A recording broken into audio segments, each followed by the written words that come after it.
जिब्रील ने पूछा, या रसूल अल्लाह क़यामत कब आएगी? फरमाया अल्लाह को पता।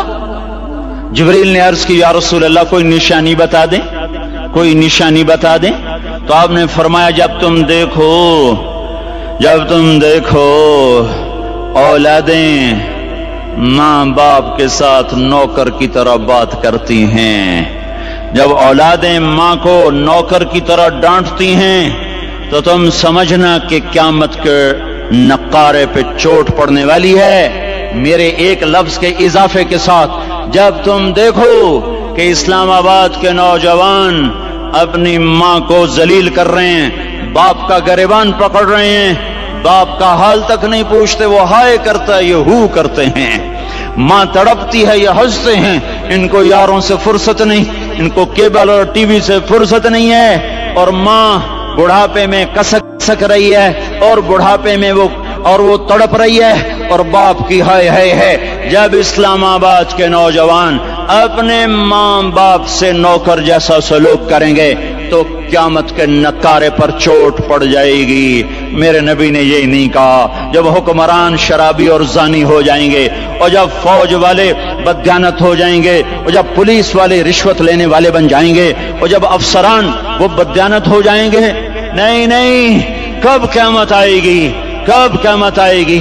जब लोग बुत परस्त हो जाएंगे, जब जिना की कसरत हो जाएगी, जब शराब पी जाएगी, कब क़यामत आएगी? जब औलादें माँ बाप का गिरबान पकड़ लेंगी। मैंने एक लड़की को देखा, अपनी माँ को कह रही थी बकवास न कर, और उसकी माँ के मोटे मोटे आंसू उसके गालों पर ढलक रहे थे। आय हाय, मुझे डर लगा कहीं आसमान गिर न पड़े, कहीं जमीन फट न जाए, कहीं अल्लाह का कोई कोड़ा बरस न जाए।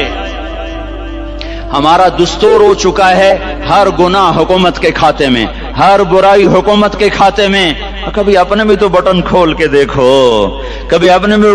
कौन सा इस्लामाबाद का घर है जिसमें माँ सुखी है और बाप को राहत है? कौन सा घर है जहां माओं का तकद्दुस है, बाप का वकार है? कौन सा बाजार है जहां झूठ नहीं बोला जा रहा, सूद नहीं चल रहा? कौन सी गली है जहां बेपर्द औरतें नहीं गुजर रही? कौन सी गाड़ी है जिसमें म्यूजिक नहीं बज रहा? आए है, कौन सा सेक्टर है जिसमें रात को शराब की महफिलें नहीं सजती, जिसमें नाच गाने की महफिलें नहीं होती? ओ मेरे भाइयों, तो इधर उधर की न बात कर, ये बता के काफिला क्यों लुटा, मुझे राहज़नों से गिला।